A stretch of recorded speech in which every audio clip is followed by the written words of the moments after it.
नमस्कार दोस्तों, स्वागत है आपका हिंदी नॉलेज शो में। तो दोस्तों, अब तक आप खबर सुनते आए होंगे कि चीनी सेना घुस गई ताइवान में, चीनी वायुसेना ने उल्लंघन किया जापान की वायु सीमा का। इसके अलावा आप सुनते होंगे कि भारतीय जो जल सीमा है उसमें घुसते आई होगी। लेकिन इस बार चीन का पासा उल्टा उस पर ही पड़ गया, क्योंकि अमेरिकी वायुसेना ने कर ही कुछ ऐसा दिखाया है। अमेरिकी वायुसेना ने अपने बॉम्बर्स, और एक नहीं दो बॉम्बर्स, जिन्हें दुनिया में सबसे ज़्यादा परमाणु हथियार ले जाने वाला माना जाता है, वो घुसे हैं चीन के अंदर। जी हाँ, और सबसे मज़े की बात कि चीन कुछ नहीं कर पाया।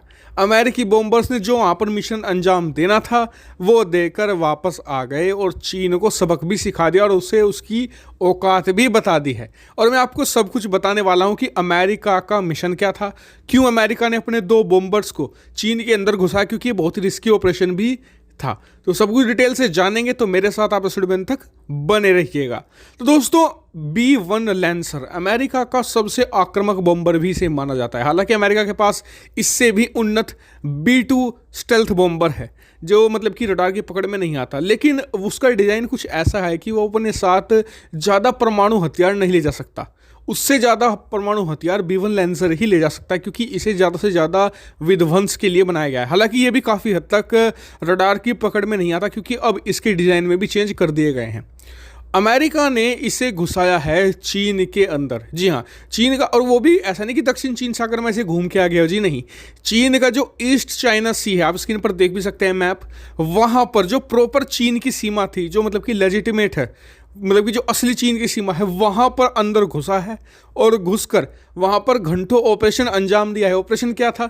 ऑपरेशन ये था कि इन बॉम्बर्स को पहले मतलब कि जो गुआम आइलैंड है वहाँ से उड़ाना था और फिर इनकी चीन की सीमा के अंदर ही रिफ्यूलिंग करनी थी। जी हाँ, इनमें रिफ्यूलिंग भी की गई।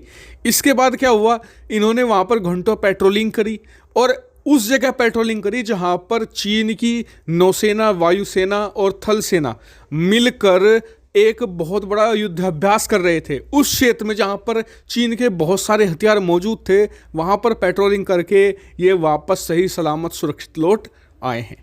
चीन के लिए इसे एक बहुत बड़ा तमाचा भी माना जा रहा है, क्योंकि ये तीसरी बार है। सबसे पहले तो अमेरिका ने अपने लड़ाकू विमानों को भेज दिया था चीन के अंदर। आपको याद होगा, अब से 3 महीने पहले, जब मात्र 70 किलोमीटर दूर, जो शंघाई इतना बड़ा शहर है, फाइनेंशियल कैपिटल माना जाता है चीन की, वहाँ से 70 किलोमीटर दूर वहाँ पर होकर वापस आ गए थे। इसके बाद एक अमेरिका का U-2 जो स्पाई प्लेन है, अब से 2 महीने पहले, वो चीन के अंदर सैकड़ों किलोमीटर तक घुसकर वापस लौट गया था। और अब तीसरा मौका है जब चीन के अंदर अपना बॉम्बर घुसा दिया है, जो बहुत ही बड़ा होता है। इसे काफ़ी हद तक डिटेक्ट किया जा सकता है। ऐसा नहीं कि B-2 भेज दिया था, ये तो B-1 लैंसर था, लेकिन इसके बावजूद भी चीन कुछ नहीं कर पाया। इससे चीन की कैपेबिलिटी का भी आप अंदाजा लगा सकते हैं। और मुझे तो लगता है कि चीन से अच्छा तो नॉर्थ कोरिया है। आप कहेंगे कैसे? भाई, कम से कम जब अमेरिकी लड़ाकू विमान नॉर्थ कोरिया में घुसते हैं तो वो कम से कम वार्निंग तो देते हैं अमेरिकी लड़ाकू विमानों को कि आप वापस लौट जाइए वरना मार गिराएंगे। या फिर ताइवान है, ताइवान चीन के लड़ाकू, चीन तो वैसे भी बहुत बड़ी उसकी है ताइवान के मुकाबले तो वायुसेना या थल सेना, लेकिन वो भी वार्निंग देते हैं और वापस भेजने पर मजबूर कर देते हैं। लेकिन चीन की इतनी हिम्मत नहीं हुई कि वार्निंग ही दे दे। और ये खबर खुद छापी है साउथ चाइना मॉर्निंग पोस्ट ने। स्क्रीन पर आप देख सकते हैं आर्टिकल, प्रॉपर आर्टिकल मैं दिखा रहा हूँ आपको। तो ये बड़ी खबर है। जी हाँ, क्योंकि अमेरिका ने ये करके सीधे सीधे चीन को बता दिया है कि हम आपको कितने मिनटों के अंदर तबाह कर सकते हैं और आपको पता भी नहीं चलेगा। आप जो मतलब कि डींगे हाँकते हैं ना कि हम आपके लड़ाकू विमानों को ध्वस्त कर देंगे, युद्धपोतों को, एयरक्राफ्ट कैरियर को अपनी डोंगफेंग मिसाइलों से तबाह कर देंगे, वो सिर्फ एक ढकोसला है। क्योंकि एक इतना बड़ा बॉम्बर जिसे कोई छोटा मोटा देश भी डिटेक्ट कर सकता है, उसे चाइना पकड़ नहीं पाया है। और इसे चीन का बड़ा फेलियर इसलिए भी बताया जा रहा है क्योंकि मान लीजिए तो B-1 लैंसर था, चलिए कल को अगर अमेरिका बहुत सारे F-22 रैप्टर और B-2 बॉम्बर जैसे स्टेल्थ बॉम्बर, जिन्हें तो पकड़ पाना बहुत ही ज़्यादा मुश्किल है क्योंकि स्टेल्थ है, वो कल को चाइना के जो परमाणु साइट्स हैं वहाँ पर हमला करके उसे अपंग बना देते हैं। चाइना के जो जंगी बेड़े हैं उन्हें चुटकियों में तबाह कर सकते हैं। ये सबसे बड़ा खतरा है कि उन्हें कैसे डिटेक्ट करेगा चाइना, जब चाइना B-1 लैंसर को ही डिटेक्ट नहीं कर पाया।